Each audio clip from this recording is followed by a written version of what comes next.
Dog gives birth, then doctors realize they're not puppies.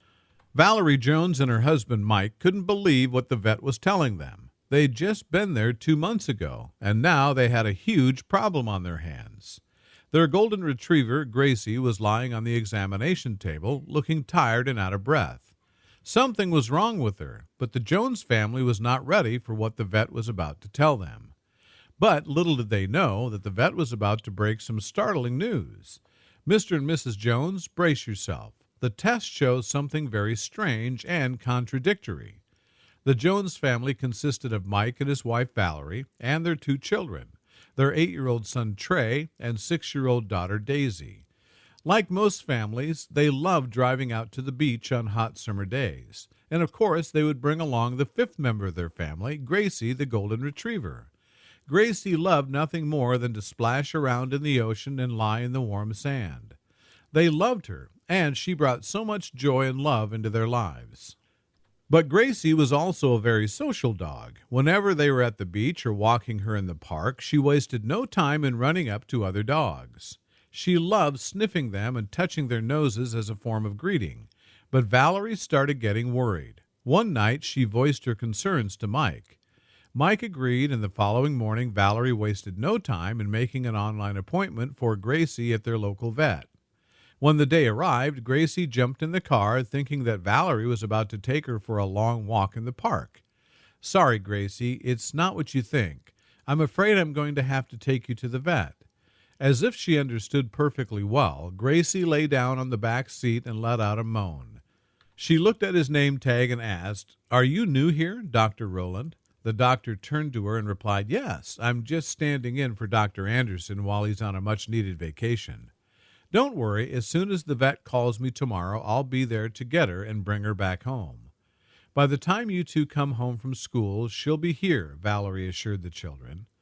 True to form, at exactly 12 p.m. noon, Valerie received a call from the vet for her to go and fetch Gracie. She drove there excitedly, hoping that all went well with Gracie's surgery. When she walked into the vet, Gracie was ready and waiting for her in the reception area.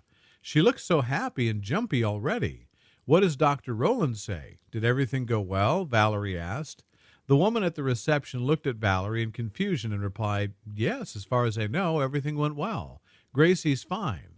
Valerie signed the discharge papers and grabbed Gracie's leash, and she happily hopped into the back seat of the car.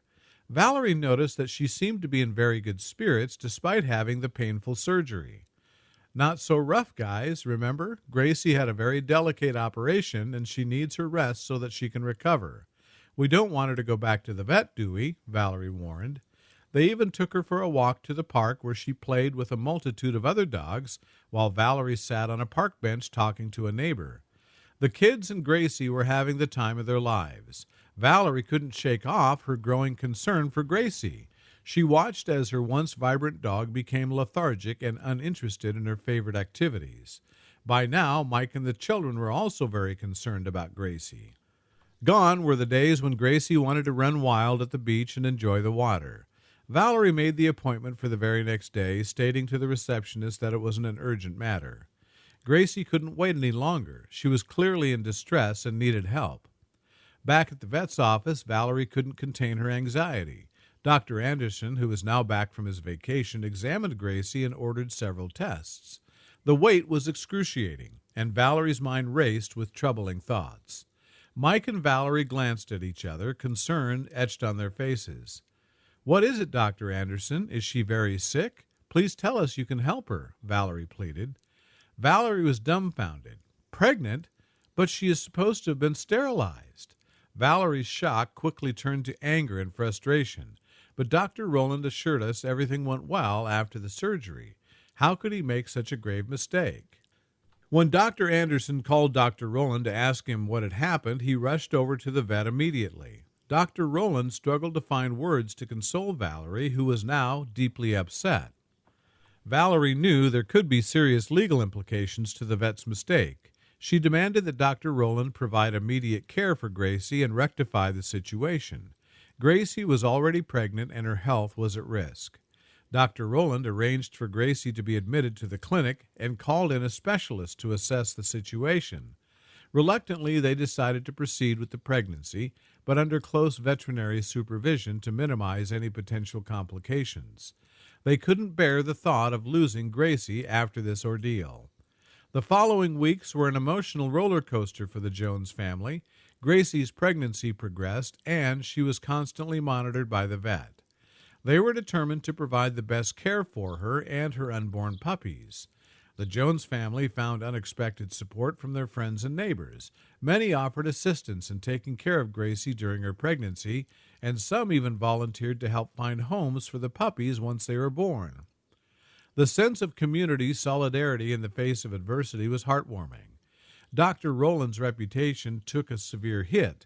His mistake had not only jeopardized Gracie's health, but it also damaged the trust of countless pet owners in the community. The veterinary clinic faced numerous inquiries and investigations from concerned authorities. Despite the chaos and uncertainty surrounding them, the day of Gracie's delivery finally arrived. Valerie and Mike stood by her side as she gave birth to a litter of 6 healthy puppies. It was a bittersweet moment, as they had not planned for this, but they were grateful that Gracie and her puppies were safe.